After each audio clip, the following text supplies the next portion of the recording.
का बच्चा, वो अरब वुमन, एंड वो पूछ रही थी मैं कैसे वापस जाकर ये अपने फैमिली को बताऊँ। मैंने कहा प्लीज़ कुछ नहीं बताना क्योंकि अरब देश और वहाँ की स्ट्रिक्टनेस, तो मैंने कहा थोड़ा थोड़ा करके बताना।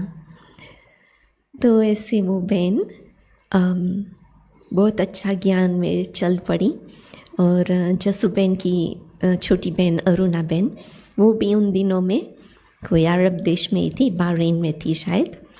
तो इस बहन को फ़ोन पर उसकी पालना करती थी। तो ये सिस्टर फिर मधुबन आई, तब मैं मिली तो पूरा परिवर्तन हो गया था उसका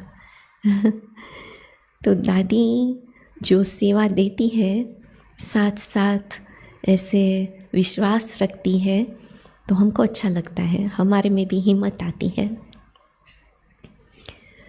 ऐसे दादी सेवा पर ले जाती थी कई बार दूसरे देशों में ट्रांसलेशन के लिए। तो एक बार मैं मधुबन आई थी और मधुबन से मुझे बोला कि अभी दुबई जाना है, तो दुबई के लिए वीज़ा निकालना। तो ये सब हमने किया और बोला था कि 3 दिन के लिए दुबई जाएंगे, दादी, प्रवीणा बहन और हम।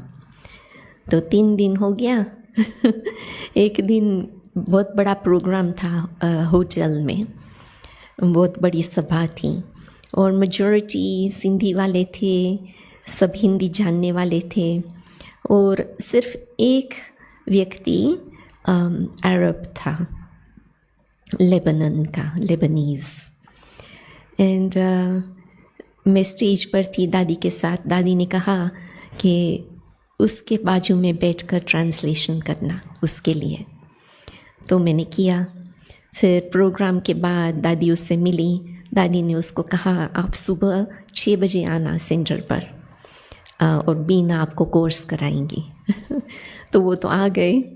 फिर दादी ने मुझे कहा दादी जा रही है वापस लंदन, तुम यहाँ ही रहना तो उसकी पीठ करना।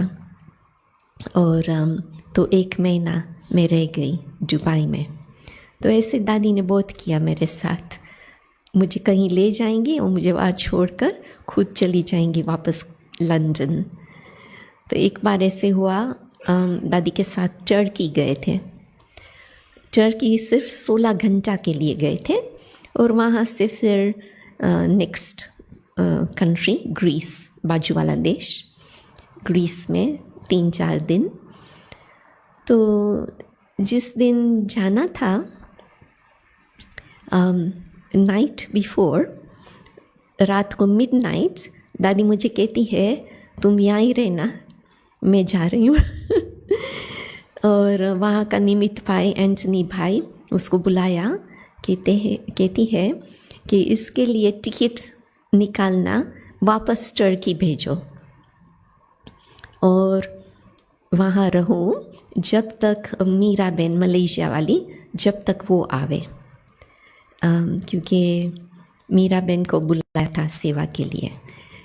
तो दादी ने कहा उसको वीज़ा मिल जाएगा, 1-2 हफ्ते में आ जाएंगी वो, फिर तुम लंदन आ जाना। तो मैंने कहा ठीक है दादी। तो ऐसे मैं वापस टर्की में गई, इस्तांबुल।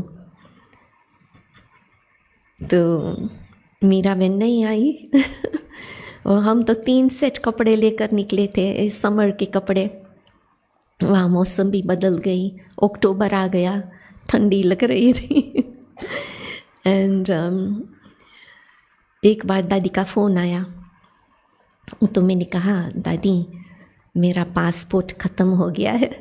तो दादी कहती है मुट्ठी ऐसी बात नहीं सुनाओ, अच्छा समाचार सुनाओ तो फिर तो पासपोर्ट तो नया बना लिया, कोई मुश्किल नहीं था। तो 40 दिन ऐसे मैं रह गई।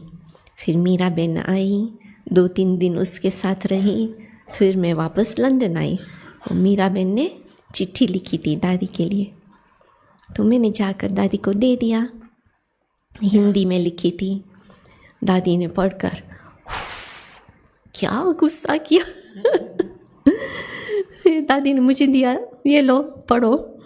तो मैंने पढ़ा। उसने ये लिखा था, वो तो 3 दिन ही थी वहाँ। उसने ये लिखा था, दादी यहाँ कोई सेवा नहीं है, मैं लंदन आऊँ। तो फिर दादी ने उसको फ़ोन करके बहुत डांटा मेरे सामने कि वो कैसे ऐसे कह सकती है। सो दादी एकदम ओपन थी, कोई भी बात सीक्रेट नहीं थी। वो क्लास में भी हर बात बता देती थी। और London class was like close family. जो भी क्लास के स्टूडेंट्स थे बहुत पक्के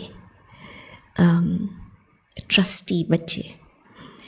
तो दादी क्लास में हर चीज़ बता देती थी।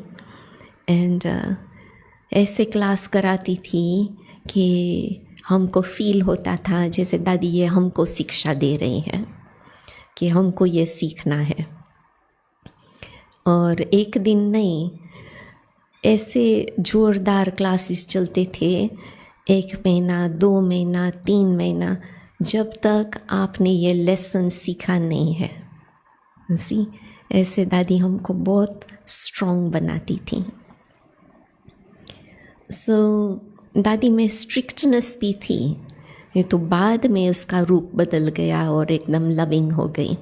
पहले तो लव और लो का बैलेंस था। और लो ऐसा कि अगर हम ठीक नहीं चलते हैं तो हमारा कान पकड़ती थी। एंड हम सदा आज्ञाकारी रहे। दादी जब ग्लोबल रिट्रीट सेंटर खुला तो दादी ने मुझे वहाँ भेजा, जो फर्स्ट ग्रुप था लंदन से। फिर 5 सप्ताह में वहाँ रही। फिर दादी वहाँ आई और दादी ने मुझे कहा कि तुम वापस लंदन जाओ। तो मुझे तो कोई फीलिंग नहीं थी, क्योंकि वो रिट्रीट प्लेस बहुत सुंदर, बहुत बढ़िया, लेकिन मुझे कोई फीलिंग नहीं थी कि दादी मुझे वापस भेज रही हैं। तो मैं तो चली गई। एंड जयंती बहन भी मुझे देख रही थी कि उसको कोई फ़र्क नहीं पड़ रहा है। वो सचमुच मेरे लिए कोई डिफरेंस नहीं था, क्योंकि लंदन तो मेरा घर था ही। एंड एक बार ऐसा हुआ जब ये ग्लोबल हाउस का ओपनिंग के बाद सब विशेष मेहमान सब चले गए, तो दादी ने मुझे बुलाया। मैं उस समय दादी के साथ बाबा भवन में रहती थी। दादी ने मुझे बुलाया, उसने कहा कि सुदेश बहन जहाँ है ग्लोबल हाउस के बाजू में सुखधाम, पहले दादी वहाँ रही थी जब बाबा भवन का रेनोवेशन चल रहा था। तो सुदेश बहन कहती है, दादी सब कुमारियाँ आपके पास है, मुझे एक कुमारी भेजो। तो दादी ने मुझे भेजा। तो दादी ने एक्सप्लेन किया, सुदेश बहन कह रही है कि एक जना उसके पास जाए। तो मैंने कहा ठीक है। तो मैंने अपनी सूटकेस पैक कर दी और मैं चली गई। और फिर सुबह अमृत वेला के बाद मुझे दादी ने ये बताया था। फिर मॉर्निंग मुरली क्लास में मैं जल्दी से निकल गई क्लास से, क्योंकि मुझे जॉब पर जाना था। तो दादी ने क्लास में कहा कि बीना सदोरी है, मना कहना मानती है।